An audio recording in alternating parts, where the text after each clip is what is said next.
Ang hirap-hirap naman na yan. Wow! Binigyan na nga ng checks yung nanay. O, ayaw mo pa?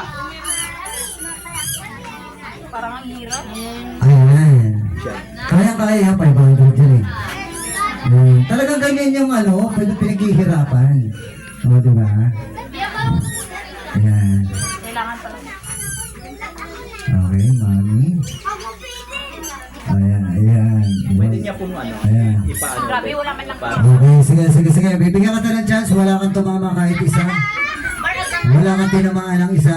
Dapat may... Pagpalit-palitin mo ha. Okay, bibilang ako ng 10 seconds. Okay, last na yun ha. 10 seconds. Apat! Okay, go! Apat!